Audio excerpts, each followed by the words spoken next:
Fala pessoal, tudo bem? Carlos Eduardo do Porquê para mais um vídeo aula de estatística. Então hoje a gente vai falar de variáveis instrumentais. Lembra que a gente aprendeu na aula passada como que o economista tenta fazer para contornar essa dificuldade quase incontornável da causalidade reversa, né, de terceiros fatores afetando a relação de duas variáveis, ou seja, como que a gente faz o pulo de correlação para causalidade entre duas variáveis. E hoje eu vou falar de um outro método que chama variáveis instrumentais. Você vai usar um instrumento, uma coisa que te auxilia para ver qual que é a direção de causalidade entre duas coisas. E eu vou dar o exemplo do café e do sono para explicar. Tem opção de formulazinha matemática, mas eu acho que a gente não precisa se preocupar com isso, pelo menos agora. É importante entender a noção, né? Variável instrumental, a noção é o seguinte: eu vou achar uma outra variável que vai afetar a variável que eu quero usar como explicação. Ela vai afetar essa variável, mas não vai afetar diretamente a variável que eu quero explicar. Eu acho essa variável aí, que os economistas chamam de variável Z, e vou usar essa variável numa formulação estatística para inferir a direção da causalidade. Vou dar um exemplo, isso fica mais fácil de entender com um exemplo. O exemplo que eu vou dar é do café e do sono. Eu quero explicar se as pessoas estão dormindo um pouco ou muito. E uma das variáveis que eu vou usar do lado direito da minha equação, do lado esquerdo está a variável que eu quero explicar. Do lado direito estão as várias variáveis que eu vou usar para explicar a quantidade de horas de sono. E uma delas, obviamente, é a quantidade ingerida de café. O problema é que, aí eu vou lá, boto uma correlação, vejo, olho os dados, boto o estagiário para coletar os dados, né? E aí depois olho e vejo que tem uma correlação forte mesmo entre consumo de café e horas de sono. E essa correlação é negativa. Mais café consumido, menos horas dormidas. Agora, qual que é o problema na hora que eu vejo essa relação? Suponha que, por exemplo, eu queira dormir mais horas. A sociedade se tocou de que precisamos dormir mais horas porque é mais saudável, descansa o cérebro, descansa o corpo, vamos dormir mais horas. Uma das coisas que eu vou fazer, se eu quiser dormir mais horas, cortar lá a quantidade de café. Eu vou falar assim, sabe uma coisa? O pessoal diz que café atrapalha o sono e tudo, então deixa eu diminuir minha quantidade minha ingestão diária de café para eu dormir e poder dormir melhor. Mas eu decidi que eu vou fazer uma porção de coisas para dormir mais. Não, vou dormir mais, vou acordar mais tarde, não vou botar o despertador, vou fazer uma meditação, uma porção de coisa. Aí eu consegui dormir mais horas. Uma das coisas que eu fiz no meio do caminho foi diminuir o consumo de café. Agora, será que eu diminuí o consumo de café dada a minha decisão de dormir mais horas? Eu fui lá e falava, ou será que o café, na hora que eu corto o café, eu consigo de fato dormir mais horas? As variáveis estão correlacionadas, mas qual que é a direção de causalidade?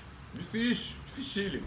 Então você pode fazer um experimento científico, que é chegar lá as pessoas, pegar um grupo, dar café, pegar um outro grupo, dar menos. Lembra que a gente discutiu essa ideia? No vídeo aula passada, se esqueceu, dá uma olhada lá. Não era o café, mas era um exemplo similar. E ver o que acontece com as horas de sono. Aleatoriamente pega um grupo e dá mais café. Aleatoriamente pega um grupo e dá menos café. O tiro do café, certo? É uma maneira, nesse caso, é uma maneira mais fácil de você mostrar que o café de fato afeta as horas de sono. Agora, eu quero te ensinar o instrumental do economista. Suponho que você não pode fazer esse experimento aí em laboratório com as pessoas, com os ratinhos, né, com as pessoas. Então, a variável instrumental, eu preciso achar uma variável que afete o seu consumo de café, mas que não tenha nada a ver com a sua decisão de querer dormir mais ou menos horas. E aí uma variável instrumental super interessante nesse caso seria o preço do café, o preço internacional do café. Então você está lá, aconteceu uma geada tremenda em países produtores de café, teve algum problema com a produção mundial, o preço do café duplicou de valor. Isso vai afetar o consumo de café, mas isso não tem nada a ver com a sua decisão de dormir mais ou menos horas. A decisão per se, entende? O preço internacional do café só vai afetar as suas horas dormidas através da variável explicativa café, mas não de uma maneira independente. E o seu consumo de café, ele depende, obviamente, do preço do café. Então, mesmo que eu não tenha tomado nenhuma decisão na direção de dormir mais horas, e isso acabe influenciando, né, o meu consumo de café, o meu consumo de café cai, aí o economista diz exogenamente, ele cai porque teve uma mudança no mundo que pegou e jogou o preço do café lá pro alto. Então, meu consumo de café vai cair. Aí, meu consumo de café vai cair de uma maneira que não tem nada a ver, não está sendo causado pela minha decisão de horas de sono, entende? Então, essa queda é, de novo, externa, é exógena. quando a queda é exógena por causa do preço, aí eu vou lá no dado e falo assim, olha, pega essa queda que foi causada pelo aumento do preço e vê o que acontece com as horas de sono. Aí você conseguiu isolar a direção de causalidade.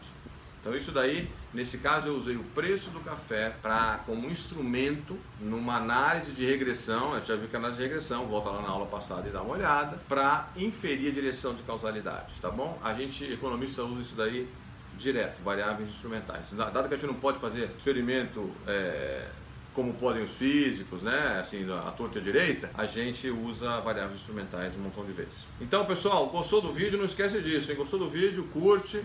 Visita o Porquê também lá no Facebook, visita o Porquê no Instagram, visita o site do Porquê, a gente tem um blog em que a gente escreve textos e comentam os assuntos do dia a dia, ok? Acompanha a gente, curte aí, mostra para os amigos, pede para enviar comentário que a gente ouve e responde. Essa é a última aula desse ciclozinho de estatística, tá? Mas a gente já está programando aí um novo ciclo entre outras coisas de estatística, um novo ciclo de ensino de economia, de videoaulas de economia, que virá ao ar logo logo. Siga acompanhando a gente aí, obrigado, um abração e até a próxima.